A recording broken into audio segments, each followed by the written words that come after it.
साथियों, आज हम वाल्मीकि रामायण के बालकांड के 37वें सर्ग की कथा सुनेंगे। इसमें कुमार कार्तिकेय के जन्म का प्रसंग है तथा सोना, चांदी, कांसा ये सब कैसे प्रकट हुए इसका प्रसंग है। तो चलिए आज हम 37वें सर्ग की कथा शुरू करते हैं। श्री सीतारामचंद्राभ्याम नमः। श्रीमद् वाल्मीकि रामायणम सप्तत्रिंशः सर्गः। गंगा से कार्तिकेय की उत्पत्ति का प्रसंग। जब महादेव जी तपस्या कर रहे थे उस समय इंद्र और अग्नि आदि संपूर्ण देवता अपने लिए सेनापति की इच्छा लेकर ब्रह्मा जी के पास आए।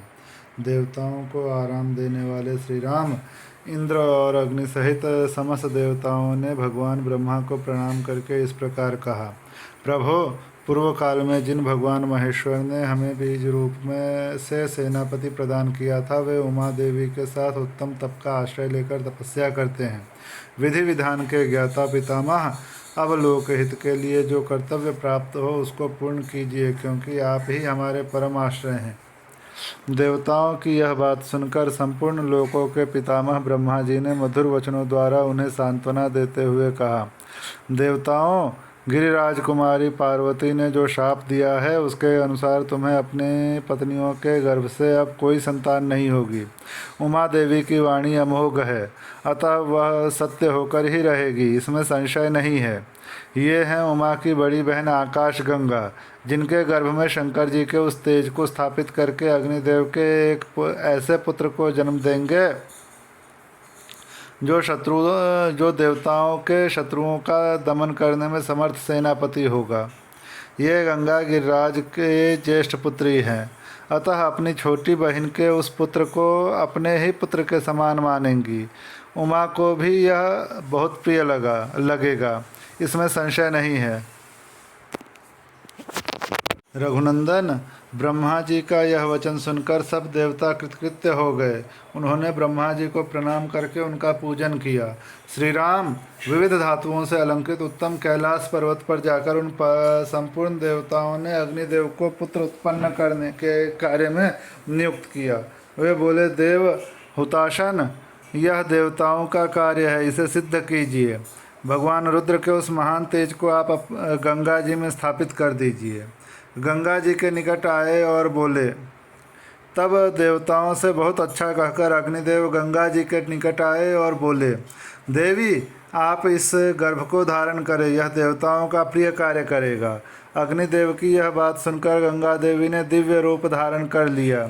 उनकी यह महिमा, यह रूप वैभव देखकर अग्निदेव ने उस रुद्र तेज को उनके सब ओर बिखेर दिया।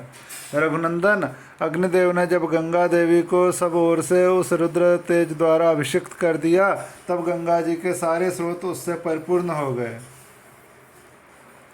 तब गंगा ने समस्त देवताओं के अग्रगामी अग्निदेव से इस प्रकार कहा, देव, आपके द्वारा स्थापित किए गए इस बढ़े हुए तेज को धारण करने में मैं असमर्थ हूँ।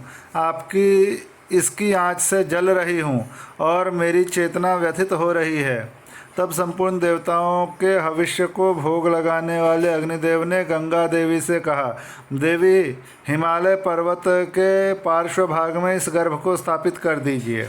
निष्पाप रघुनंदन, अग्नि की यह बात सुनकर महातेजस्विनी गंगा ने उस अत्यंत प्रकाशमान गर्भ को अपने स्रोतों से निकालकर यथोचित स्थान में रख दिया। गंगा के गर्भ से जो तेज निकला वह तपाए हुए जम्बूनाद नामक सुवर्ण के समान कांतिमान दिखाई देने लगा।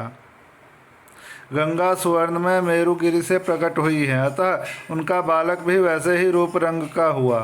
पृथ्वी पर जहाँ वह तेजस्वी गर्भ स्थापित हुआ, वहाँ की भूमि तथा प्रत्येक वस्तु सुवर्णमय हो गई।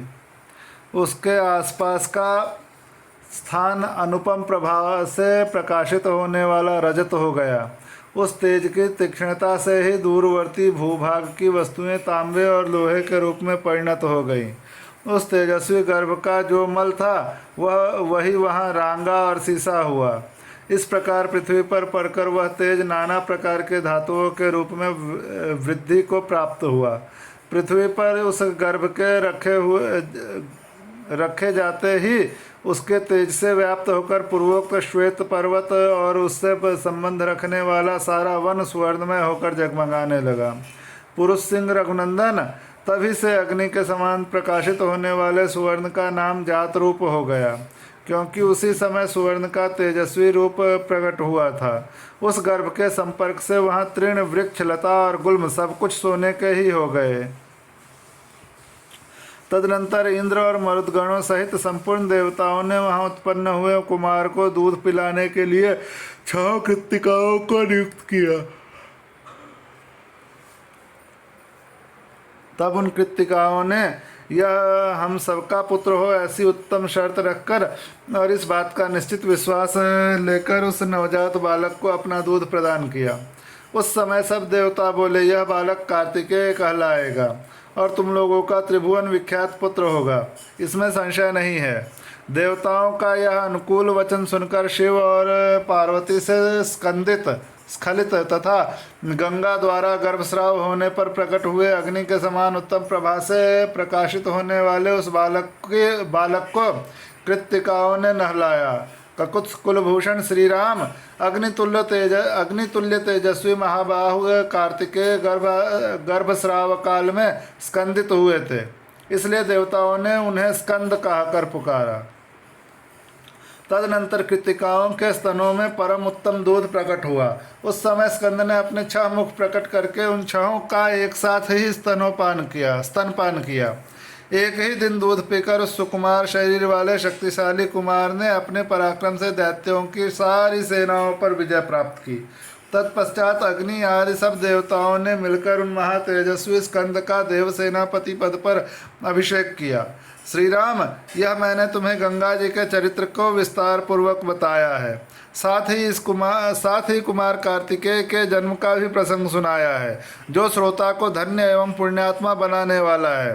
काकुत्स, इस पृथ्वी पर जो मनुष्य कार्तिकेय में भक्ति भाव रखता है, वह इस लोक में दीर्घायु तथा पुत्र पौत्रों से संपन्न हो मृत्यु के पश्चात स्कंद के लोक में जाता है। इस प्रकार श्री वाल्मीकि निर्मित आर्ष रामायण आदि काव्य के बाल कांड में 37वां सर्ग पूरा हुआ।